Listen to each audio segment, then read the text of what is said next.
เราเกี่ยวกับการดำรงชีวิตของเผ่าเฮาหั่นตอนเด็กๆคันว่าต้นเดือน6นี่ตักน้ำอยู่ตักน้ำตะโมพางเห็นนะตะมอพางตะโมพางบานาบาครึ่งเดือน6พอเดือน7นี่ตักน้ำอยู่ห้วยพุดมักเปล่าหั่นดีตะโมมักเปล่าหั่นดีห้วยมักเปล่าบัดนี้พอเดือน11หันไปตักน้ำอยู่ตักบริงเดือน11 12หันตักน้ำอยู่ตักบริงบัดฮอดเริ่มแต่เดือน1เดือน2หันตักน้ำอยู่ลุมจวนหันและตักรวยหันจุตุตะวังหันพอเดือน4เดือน5ตักน้ำอยู่หันตอนดำรงชีวิตอยู่ตีนผู้ได้ตอนเป็นเด็กๆดำรงชีวิตอยู่ตีนผู้ทั้งหมดคู่ขอคู่คนทั้งหมดบ้านละย่ามอันนี้แหละหมายความว่าคนบ้านละย่ามเฮานี่ดำรงชีวิตอยู่ตีนผู้หลวงเฮาเนาะแม่นจะบ่ได้อยู่คือปัจจุบันอยู่นี่เนาะบ่ได้อยู่ติบ่ได้อยู่ค่อยพอ16ปีค่อยมาอยู่นี่16ปีจึงมาอยู่อันนั้นบ้านละย่ามปัจจุบัน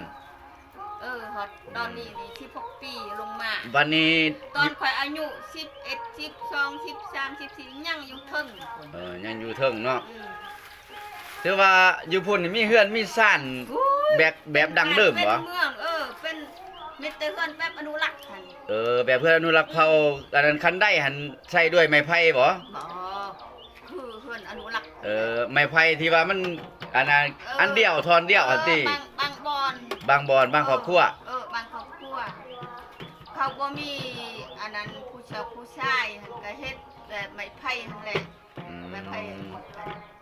มื้อนี้นอกจากลงมาตักน้ำอยู่แถวตีนผู้หลวงเฮาแล้วหั่นตักขึ้นไปน้ำใส่อยู่ในครอบครัวหั่นใกล้บ่อันว่าตั้งแต่เฮือนเฮาอยู่กับลงมาตักน้ำหั่นจักขึ้นได้ขึ้นตักน้ำได้บ่แม่นลงได้ตักน้ำขึ้นตักน้ำอยู่เทิงผู้ลงมาน้ำใส่อยู่ตีนผู้บ้านหันอยู่ตีนอะไรมาตักน้ำมันขึ้นเทิงอีกใกล้บ่จากเฮือนซ่านบ้าน2ใกล้แล้วไปเป็นหมู่เป็นกลุ่มหาบนับได้2คนหาบใส่คู่อีสั่งคู่น้ำมันย่างบ่หรือคู่อันน่ะแต่ก่อนหันตอนพอตอนแม่หันน้ำมันย่างหันแหละบัดตอนพอเด็กๆหันคู่อันนั้นแหละจ่องคู่จ่องหันเด้คู่จ่องน้อยๆยังมีอยู่บ่คู่จ่องน้อยๆคู่จ่องคอยยังหันคู่น้อยๆก็หันตอนจังน้อยสิเก็บภาพมันวันนี้นอกจากขึ้นตักน้ำดำรงชีวิตอยู่หั่นแล้วอาชีพที่เป็นหลักหั่นแม่นอาชีพเฮ็ดนาบ่เฮ็ดนาอยู่ไสเฮ็ดนาอยู่หน้านี่อยู่หน้าเฮาปัจจุบันนี่บ่มาแต่ตีนผู้ลงมาเฮ็ดอยู่พี่บัดตอน11 12เดือน11 12บัดคุณเขาคุณอยู่ทางอยู่ตีนผู้หั่นน่ะอยู่เฮือนอยู่ซ่านอยู่ลบหลังจากเก็บเกี่ยวข้าวหน้าปี้อยู่เขตทุ่งเพียงเฮานี่แหละก็คนไปตีนผู้ลวงเฮาอีกก็คนนำก็คือเขาเดี๋ยวนี้นั่นแหละตอนเว้นนี่ก็เกี่ยวตอนแรงนี่ก็ยี่บ้านมืออื่นนี่พัดเขาเมื่อหาบอยู่ทึ่งหาบเมื่อแรงหาบเมื่อทึ่งจุดบ้านเก่าเนาะจุดบ้านเก่าบอนเขาเฮ็ดอันนั้นมันดีวันนี้นอกจากเฮ็ดหน้าเป็นอาชีพหลักๆแล้วหั่นประเภทงัวควายเด้ยังได้เลี้ยงได้ชั่งบ่ตอนนั้นคู่ลังเฮือนคู่ลังห้วนคู่ลังเพื่อนเดี๋ยวบ่เลี้ยงควายคันบ่เลี้ยงสิเอาอีสังมาไถนาได้ใส่ควายได้ใส่งัวเนาะไถนาเนาะหาก็ไม่นี่นะมีรถมีล่างบัดพวกค่อยหั่นอารางเบิ่งหั่น2004 2005มันมีรถแม่นแน่นอนตอนนั้นยังน้อยๆก็ยังเห็นเขาไถงัวไถควายอยู่เด้ตอนเรียนอนุบาลมาบ้านเฮานี่ถือว่ากระดงชีวิตนี่หลายหลากหลายสีเนาะแบบธรรมชาติติดพันกับคันว่าบัดลงมาอยู่หน้าหั่นนี่ไปตักน้ำลม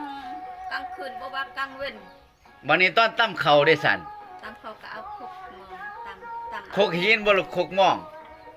คกหินอยู่ทั้งผู้บ้านเก่าหั่นก็แม่นตั้มด้วยคกหินแต่ละครอบครัวมีหมดบ่มีหมดมันบ่มีแล้วอยู่บ่ได้หลังจากเกี่ยวเขามาแล้วออกเป็นข้าวปอกข้าวเปลือกคนเขามีเหล้าเขาบ่อยู่ถึงมีผู้ลังเพื่อนวันนี้ก่อนเอาหินเน้นตั้งเอาหินตั้งเฮ็ดตีนมันวันนี้ก่อนสิกินข้าวหั่น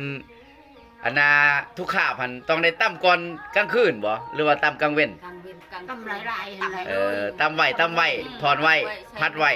ใช่กระ โอ้ ป๋องทำปักลายบัดสิเตรียมไปเฮ็ดหน้านี่ตำเป็น6 7 บัดนี้การทำมาหากินดิอันน่ะอยู่เขตนั้นหันหากินแบบใด ถ้ากินนี่คือหน้า ทงหน้าหาเยื่องกบเยื่องเขียดด้วยกระบ้องบ่หรือว่า นี่กระบอก ใส่เบ็ดใส่คอ บ่ใส่กระบองได้ใส่ไปแปลก ใส่ไม่แปลก ยำยังอึ้งอีสังเคียดกุ๊บนิมิตได้ใส่ไม่แปลก ใส่ไม่แปลกหมดเนาะเบ็ดมองตอนนั้นบ่มีติ มองบ่มีมีแต่แห้ง ติดจะว่า พวกอันนั้นตอนพวกลีได้สั่น กาแฟ เขาได้ใส่บ่ตอนนั้น มีโอ้ยอันพอเท่าจะนี่เฮ็ดลีเฮ็ดตอนนี้ชุดได้ลายเนาะเป็นหาบ โอ้ เป็นหาบ เป็นหาบได้เนาะสมัยนั้นเนาะได้ครอบครัวละ10-20โลพุ่นได้เนาะเทื่อหนึงเนาะไปยาม บ่เว้า บัดนี้คือให้น้ำปลาต้มเฮาอยู่เขตซึกการหรือว่าตรึเอียงหรือว่าซังนี่ยังคือเก่าแบบเก่าบ่อันน่ะที่ว่าดำรงชีวิตตอนนั้นน่ะได้ลงมาเฮ็ดหน้านะ มันต่างแต่ว่าต่างเดี๋ยวนี้นี่บ่งาม เดี๋ยวนี้บ่งาม โอ้แต่กี้นะโอ้ยกอบบักใหญ่บักใหญ่ โอ้ หน้าชุกุรนี่ น่า บ่ จะ เว้า ในซ้ำนี่ โอ้ โอ้ กรอบ ซ้ำกระต้อพี่เด้เนาะ อืม อันว่าก็เขาสมัยตะกี้เนาะ ใส่เขาคันใส่เขาเงินด้น3นี่ได้900คันหนึงผู้ใด โอ้แท้ซึกการเฮานี่ติ บ่นักศึกษานี่2-300 4-500นั่นแหละ เออ ผักงามคือกันน่ะบ่ปานใดเดี๋ยวนี้นี่บ่งาม ได้ยินว่าข้าวก่อนนี่อันนั้นข้าวหวานละยาวหรือว่าเผาโอ้ยเฮานี่แต่ละคนแต่ละครอบครัวนี่มีเหล่าเขาของไผของมัน อันว่าความอุดมสมบูรณ์ได้อันน่ะมากผลหลายหันจนว่าเขาจนเหลืองกินบ่เบิด แม่นบ่ คนนี้ช่องอันนั้นช่องกะวันเนาะ สองกวันอัน สองกะวัน ช่ โอ้ องกะวัน เล่าเขาหันติ อันกะวันหนึงนี่4ว่ากะวันหนึง5ว่าเต็ม โอ้ พูดจะดี โอ้โอ้จนพูดเลย แต่กี้บ่เว้าได้ลูกเอ้ยบ่แม่นคือเดี๋ยวนี้ได้สมัยเดี๋ยวนี้บัดเฮากินนี่เพียงนี้คู่ปีบ่มีของพวกข่อยนี่บ่มีคน คือว่าอุดมสมบูรณ์เนาะไปด้วยอันนั้นปูปลาหน้าน้ำกบเขียด แมงหมอกแมงไหม้ทุกอย่าง โอ้ยเฮากินด้วยธรรม วันนี้ตัวมันเกี่ยวข้องกับอันน่ะชีวิตเผ่าโอ้ยเฮาอยู่เขตอันนั้นสายผู้หลวงเฮานี่เกี่ยวกับเสือหั่นนะแนวใดอันนั้นมันมีเรื่องเล่าแนวใดเกี่ยวกับเสือหั่นที่มันเกี่ยวข้องกับ เสือกินหมู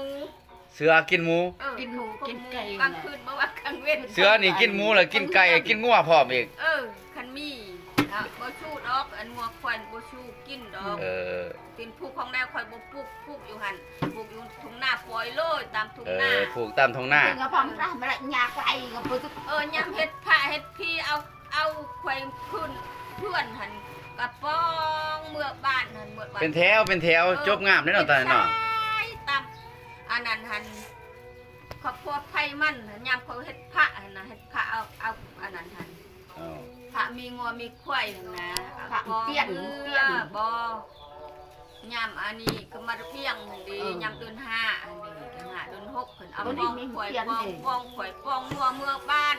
อั บัดนี้ตัวน่าสนใจหันเกี่ยวกับบัดนั้นผู้บ่าวผู้สาวหรือหมู่กล้องที่ว่าตัวกันไปเยี่ยมเฮือนเยี่ยมซ่านคันบ่มากลางคืนนี่เสือมันไปลักกินงัวกินควายกินหมูเขาได้เนาะ เชื่อสิครบคนแล้ว สิครบคนพร้อมอีกครบผู้ใดครบผู้ตัวบ่หรือว่าครบผู้บ่มา ครบบ่อยู่เฮือนหั่นแหละคันเจ้าตัวน้องจะเป็นชู้เป็นคันหั่นมื้อแรงเขาสิมานำเจ้าเด้อกินอันนี้กินอันนั้นชุดไทยเจ้าบ่มาอันเชื่อละมาก่อน เสือมาก่อน โอ้มาเฮือนผู้อันนั้นเขาคนสิมาเนาะหากก็มีหลายคนหลายครอบครัวบ่ถูกเสือกินฮะ บ่มีแต่เขาเล่านิทาน ถ้าเรานิทานเนาะ แต่ เอ ว่า อ อันเล่านิทานอันนี้เนาะตอนกลางเว้นเห็นเพิ่นเลี้ยงงัวเห็น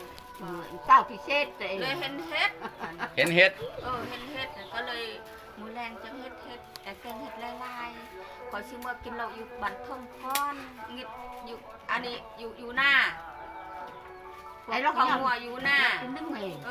ยำ เอาต้ม เฮ็ด ยำ พระ เผ็ด ยำเฮ็ดพระอันนั้นนี่เดือน6ดิ พระเบ้งบ่ บ่พระยำเดือน6จักพระสั่งแล้วเขาโอ้ยไบรหั่นนะคนโอ้ยไบร